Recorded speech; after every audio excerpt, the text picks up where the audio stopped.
right.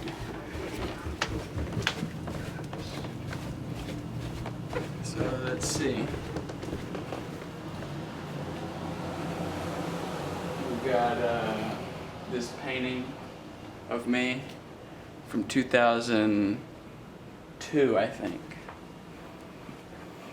Who did it? By Mitra Mitchell, my best friend from high school, and yeah, we went to governor's school for the arts together, and she lives in St. Louis now, and she's quite a workhorse. She makes a lot more work than I do.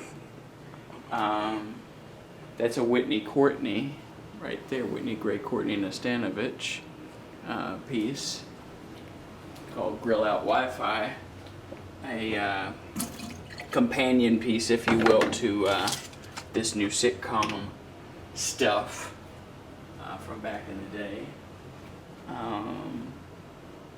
This is, yeah, of course, this is a little kitchenette area. This is a portrait that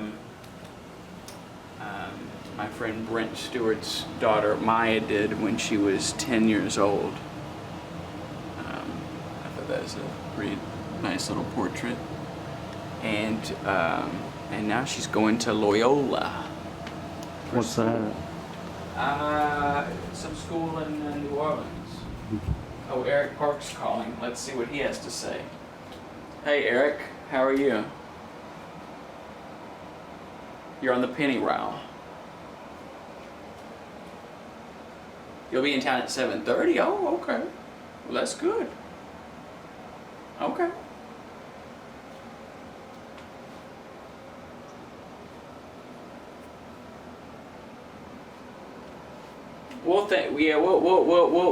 We'll work it out. We'll work it out.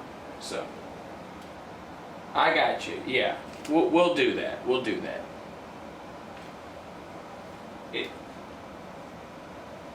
I can get a cab. It's no problem. I go to Mike's for a little bit, and then we'll get a cab. It's not a problem. I understand. You got paintings. I get you. I understand. It's okay. Okay. Well, Mike's here, so I will get with you in a little bit. We're gonna go downtown. We'll go to like Freight House or something. I've been going through some art. This is a linoleum I did in 2004, and I think I'm gonna do something else with it. These are a bunch of copper etching plates. This is I think of a Christmas list that my grandmother made many years ago, and I just copied her handwriting and made it an etching. And some of these I don't think have ever been even turned into plates. That's probably a zinc plate that somebody just didn't want. So I got all this. I mean, how much copper do you think I have here? Maybe like $200 worth? That one, that's actually video stills from Apple Express that I made into an etching plate. That's cool. That's a dry point. So that was under an acid bath. It was just drawn. I just scribbled on that one. This is a pretty deep acid bath there. Just somebody's scribbled note. And I guess this is some kind of wood grain design that I thought was cool, so I made an etching. I think I was trying to do some dry points here, and it didn't happen. None of them, I never printed them, and I maybe only drew on like one or two of them, so I've got that. I can do that. This is a registration print for a piece I did in 2004, lithography, and I accidentally had a scratch in the stone that I didn't get out, and it's right there, and that's why I did this circular motion in it, and then I kind of went and then that's why it's there. Now everybody's going to be upset at that print. This is actually a linoleum that my mom made when she was in college, so that's kind of interesting. And I've actually used that in a piece before, but I've just embossed with it. I haven't printed it, I just put it under the press without ink. These are Anne Marie prints. one called Eh Bien. This is just a photocopy, I guess, of a drawing, or maybe she was going to make a silk screen of this, and maybe she did, and I can't remember. This is one I was asking her mom about, and she said she didn't remember it and apparently she didn't even have it in her archive. And it's called Symmetrophobic. Dear PL, sorry I ruined your butterfly collection. Because they were scared of the... It looks like it says Symmetro. Yeah, she just didn't write it very well. I guess that has to be symmetrophobic. What else could it be? Mm-hmm. She didn't have good handwriting. I'll admit to that. So then she did that one too. Oh yeah, I got a whole copper plate down here I haven't even used. I mean, how much is that worth? Feel that? I mean, that's... What do you think? Is this like $100 worth of copper here? At least. That's crazy. So, I got some paper I never printed on. Oh, did you ever get one of these? Mm-mm. You can have one if you want one. Take Alright. one. And then I worked on this piece about 9 or 10 years ago. I started work on this piece here and I never finished it.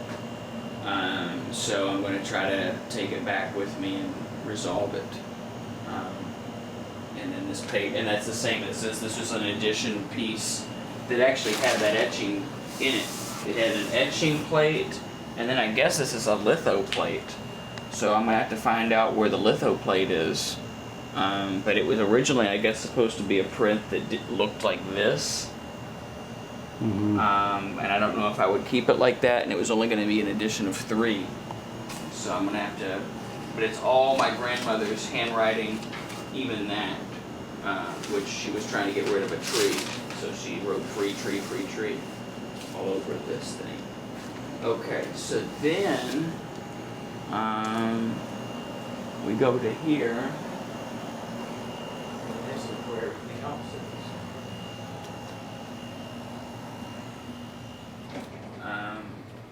These are all the cassettes that I still have that I don't have with me. So there's quite a lot. Yeah, that's all tapes. That's all tapes there, all tapes there, all tapes there. This is pretty impressive here. This is all my cassette singles. And that even goes back. Nikki French, Total Eclipse of the Heart. I remember that one. I used to have that one. Oh, Creep. That's nice.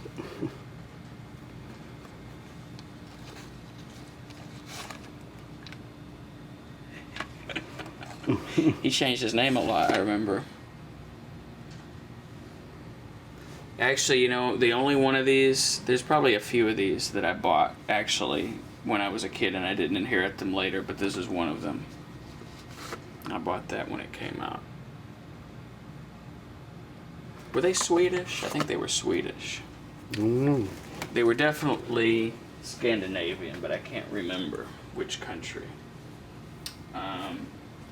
This is actually, at least historically, I think this shelf was mainly cassette soundtracks. So, oh yeah, look at that. We got the Moonlighting soundtrack. That's pretty crazy. We got the Beatles soundtrack. Or the Help soundtrack's what I meant to say. We've got the Fast Break soundtrack. Who was in this? I've never seen Billy it. Preston and Cyrita were in this. I don't think I ever saw it either. Got a nice Oliver cassette there. The Stephen Foster story. Oh, the Pump Up the Volume soundtrack.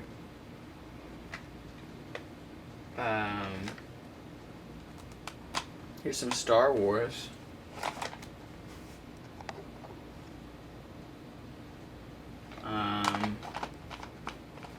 Conan the Barbarian soundtrack. Howard the Duck soundtrack.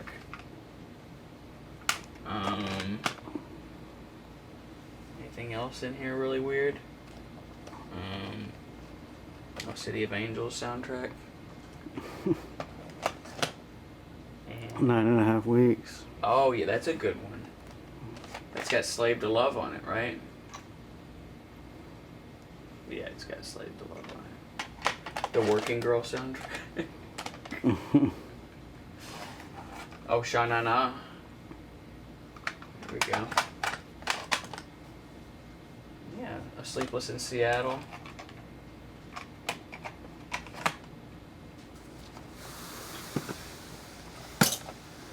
And then, what else? What else is in here? More art. There's all this art underneath the bed that I'm gonna try to rip apart. Whole sculptures that I started about 11 years ago, and I never finished them. And I was supposed to end up putting this trash can onto here and then, doing the same thing. But I never did, so I'll have to get around to doing that at some point. I've got that one, and then I've got another one in here.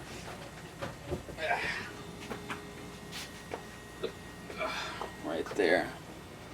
The plan with these is to get them to West Virginia, to my mom's property, and they'll be in a pond, in the middle of a pond. That's the idea. So hopefully one day that will happen. I can't think of anything else to do with them, so. Like floating? They'll be bolted into the. We don't want them to go away. They need to be attached somehow to the bottom of the pond. And right now the pond is actually drained out. It's very, it only collects a little bit of water, but my stepdad is working on having it, sealed off so it can be a real pond again. So then that would be the opportune time to bring these sculptures into the pond and finish them. So I guess it would be two different ones. Oh yeah, I forgot this. There's another one that I never finished either.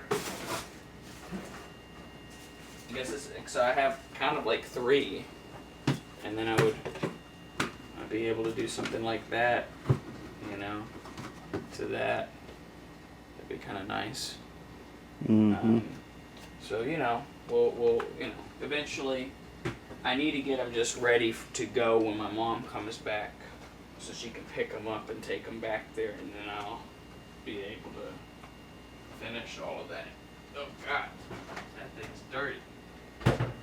Oh, I made a mask I tried to make it look like the mask from the movie The Mask. I don't know how much it looks like that, but that was my attempt when I was in 4th or 5th grade. But before he transforms. Before he transforms. Yeah. And then I made this weird one of myself, where I dripped black wax all over it and put dead pine needles all around it.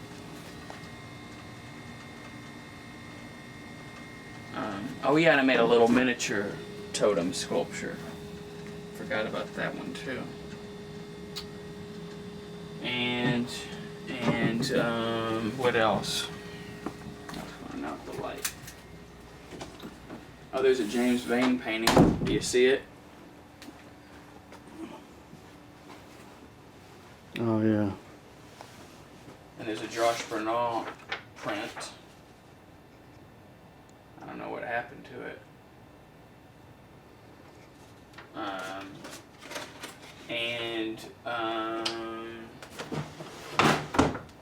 This is pretty cool too. This is a bunch of goo, a bunch of excess vinyl from United Record Company that makes a lot of the records in the United States, a lot of the vinyl records, and at night they have to shut off the vinyl valves, and they get a lot of this excess vinyl that I guess they can't recycle. I don't know why they can't recycle it, but anyway, I figured you could just melt it back down again, but anyway, I have it from when I had a friend that worked there. And then this is a trash can of with Spiro Agnew on it. Do you know who Spiro Agnew is? Mm-hmm. Yeah, that was my grandfather's. These are pretty cool.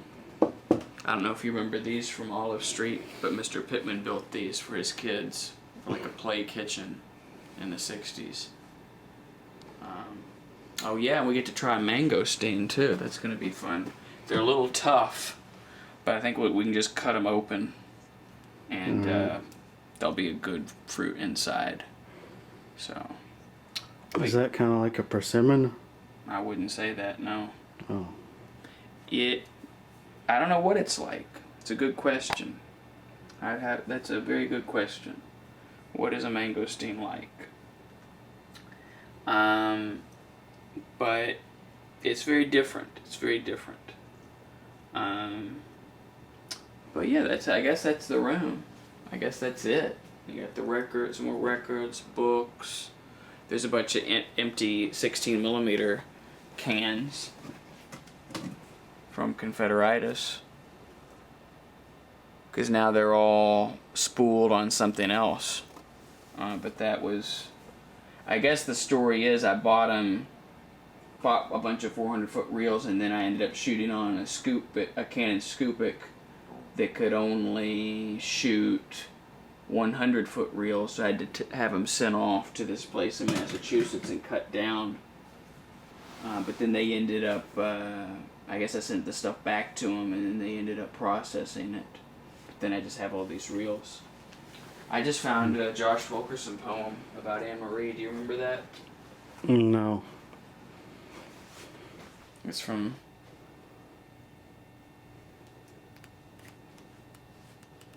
The question is, spring 2006.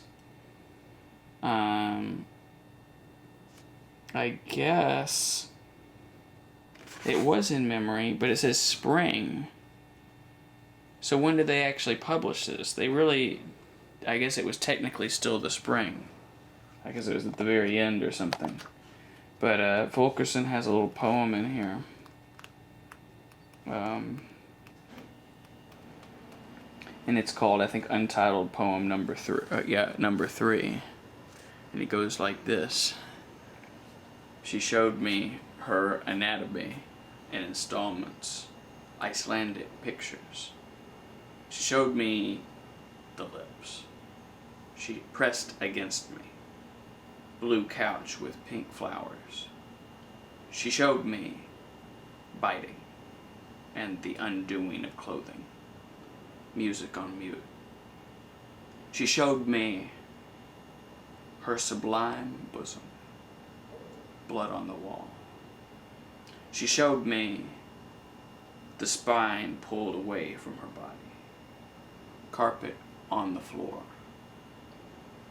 She showed me coitus. Sex equals little death. The redness of her bed. So that's an interesting poem. I didn't know that was in there. I just looked at it today. I don't know if I even really looked at it. I just had it. Books, magazines, all that kind of stuff everywhere. Just so much stuff. I got my Maiden Alley uniform. How about that? Oh. Did you go to the show when I had it, right? Mm-hmm. Yeah, and Craig was there and we went to C.C. Cohen. Yeah. That was great. And now Craig is in big trouble all the time. We don't like to talk about Craig. This is a mangosteen, and I know you normally don't have to cut them open like I'm doing because they're normally mushy enough that you don't have to. But I don't know what the deal is. Maybe this one got baked a little too much. But it still looks like the fruit's good. So that's the plus side. There we go. That's the little pieces of fruit. That's what you eat. That's what you eat. And one has a big seed in it, so you got to be careful. Are the seeds poisonous? No, I mean it's just not very taste. It's just yeah. But see, this one is so difficult. I need to get somebody to open it at the freight house for me. See, look at that. Thing is hard as a freaking rock. And I'm not cutting myself trying to open a freaking fruit. I can tell you that much. Well, let's try it. Okay. Some of it. It's soft. Mm-hmm. I give it 5 out of 5. It definitely tastes a little bit like a mango. Mm-hmm. But there is or like a plum. Something. There's a spicy. There's like a not a hot spice, but kind of like a cinnamony, savory spice to it. I feel like. Yeah. And there is like almost also just like a. It's like an oceanic vibe.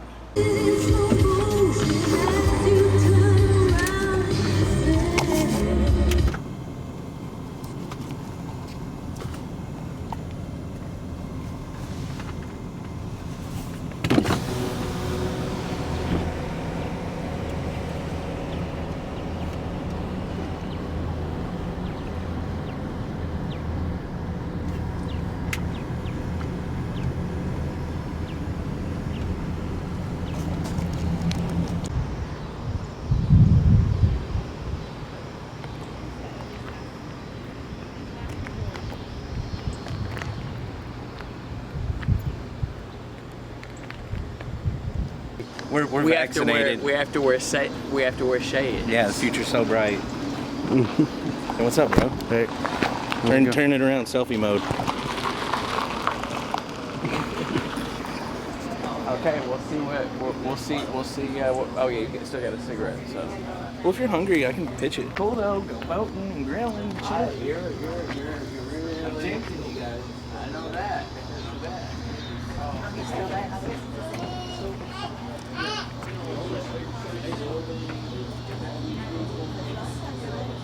Video that. Video Robert doing a boomerang.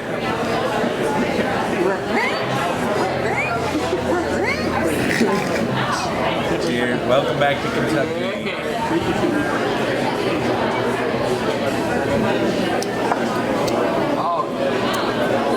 Very good. I want the bread close.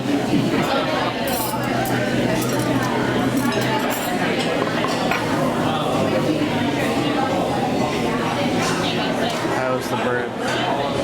I love how charred it is. It's ridiculously charred. I'm gonna try some of this stone fruit.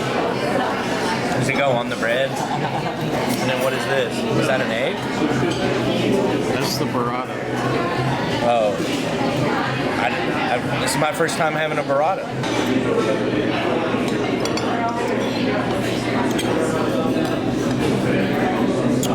Let me try that bacon. Oh, this is a piece of bacon.